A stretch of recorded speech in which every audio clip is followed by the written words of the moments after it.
like thinking and talking about radio with Paul Buresh. There is a little confab going on a week from today, October the 6th, next Saturday. Yes, October is right around the corner. And for anybody who is looking for that Atwater Kent, that old Zenith with the 87 knobs, it will be there, I promise you. But you better get there quickly because somebody else may be looking for the same thing and they'll buy it right from under you. Is that accurate, Paul?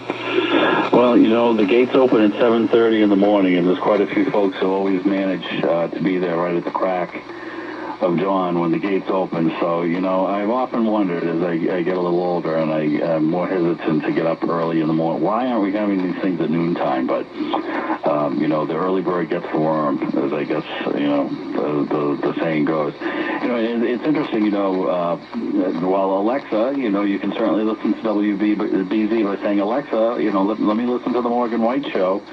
But we would be tuning in to the Morgan White Show on a Bendix or a Clarion or a Lafayette or a GE or an Emerson. I remember Emerson radios. I remember we had one in our house. I also remember Emerson was a big manufacturer in its day, and they made a lot of lower cost sets, you know, the Everyman's radio. And also Silvertone, because that was the house name for Sears. Yes, and if you wanted a strong, decent sounding radio that wouldn't take your whole wallet away from you, go Silvertone. Go Silvertone. And, you know, Sears was way ahead of its time. You know, people think Amazon is, you know, groundbreaking, and in many of the things they do, they are. But, you know, so, for example, if you're familiar with downtown Boston and the Fenway area and where what we call Landmark Place is, yes, over in the Fens, that was what we used to call the Sears building.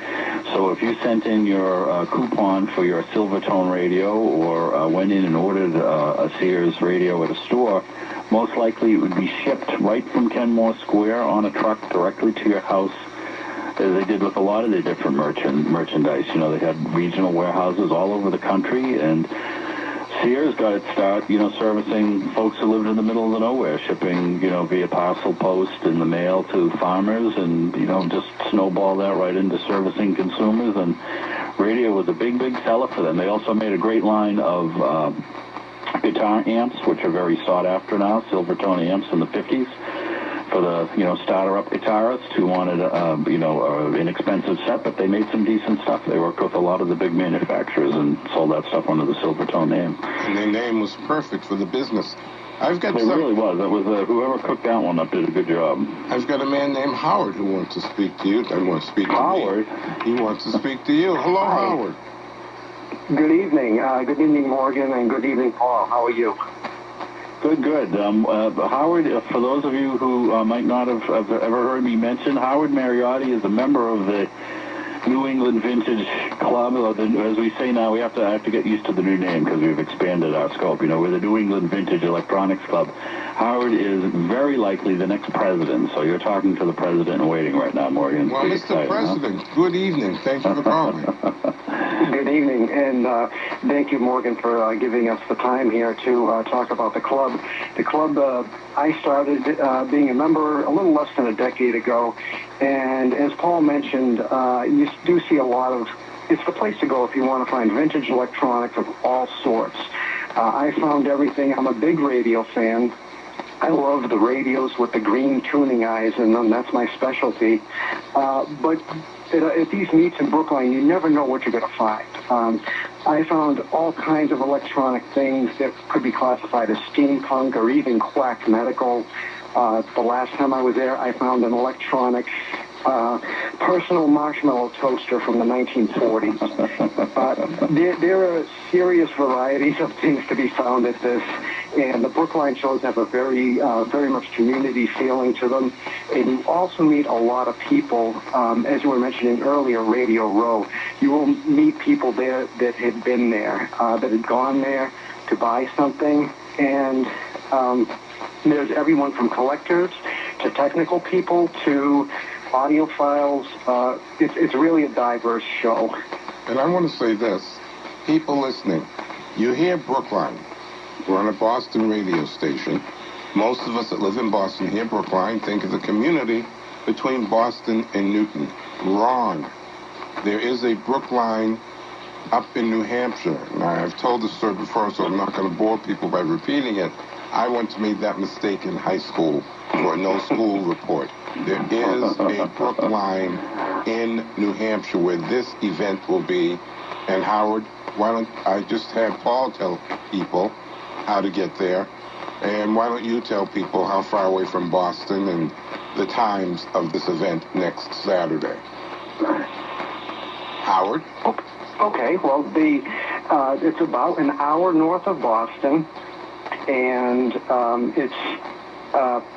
the show starts on October 6th at 7:30 in the morning, and the website is NEARC, New England Antique Radio Club.net.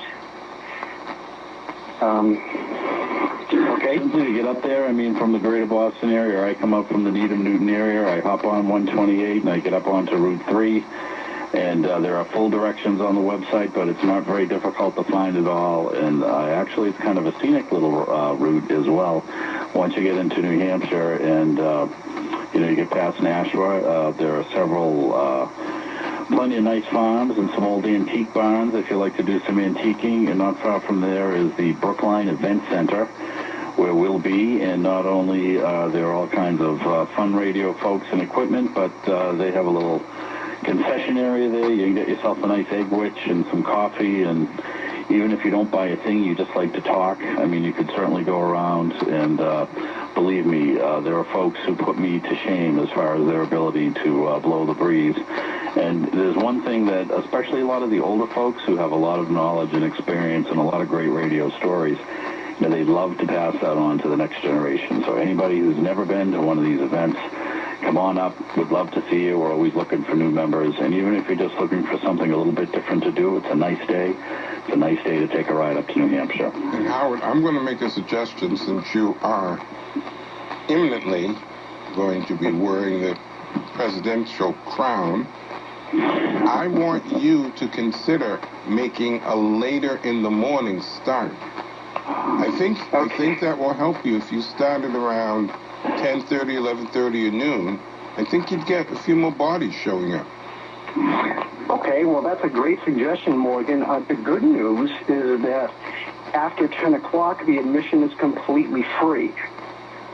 Oh, and wonderful. And there will be actual training classes starting at noontime. So, like I said, whenever you can, it's a great thing. It does start at 7:30, but after 10, it's free. Okay. Nope. Howard makes a good point. We'll be up there most of the morning and well into the afternoon, and we have some folks who'll be conducting some hands-on training for some different areas of working with some of these older radios. So it's a little educational as well as a a commercial event as well. So it's something we look forward to. We do it twice a year. Then we have our February event, which is really sort of a whole East Coast meet. But it's a medium that I think gets overlooked. We take it for granted, but there's a great deal of information that was carried forth through the radio. I mean, it was really the information superhighway of its day. So as we sort of look back at the history of media, it's certainly something worth our attention. All right, and I'm going to throw out one thing. No one can predict the weather, not from this many days away. But if it is a nice day, enjoy the trip up and the trip back, because this is the perfect time of year to check out the foliage. I just thought I'd throw that in as a bonus. No, well, it's you can do more than one thing. For somebody who didn't really want to dedicate their whole day to something like this, drop by for a couple of hours. But as I mentioned, there's apples, there's pumpkins, it's New Hampshire, it's a nice day to take a ride. We have an outdoor area for tailgating. We have folks who set up right out of their trucks or set up a few tables outside, weather permitting. And we have a fully covered, event inside, a nice, comfortable event hall with facilities and the like, and that's where the training will be. So, it's worth the hour's ride, I would say. All right, and Howard, did you want to add anything else?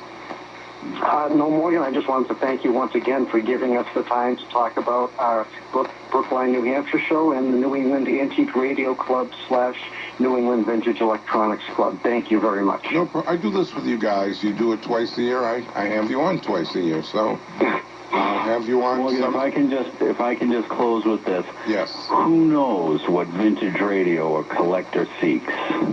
Morgan White knows. Oh, stop that. Well, you know everything else. I know. For God's sakes, you do trivia things at 2 in the morning. You remember everything. That's a tip of the hat to the old shadow opening. But that's correct.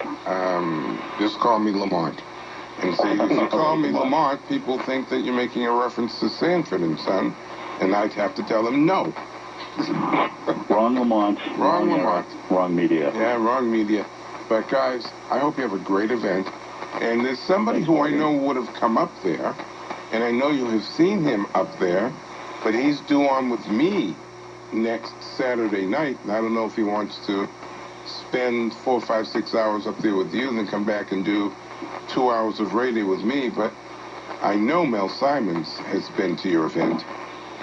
Yeah, he's perfect for that. Not only does he have a basement full of tapes and recordings and an encyclopedic knowledge of all those old radio shows that were listened to on the sets, they go together. The content and the radios. You'll find people up there sometimes even selling records, old-time radio tapes and the like. So, yeah, well, Mel, we'll let you have Mel all Saturday. I'll make that deal for us. You have us on again, and you can have Mel all to yourself. We won't tire him. I'll give him a note for February explaining his absence in October. Good enough. We'll look for him then. Howard and Paul, thank you both very much for coming on.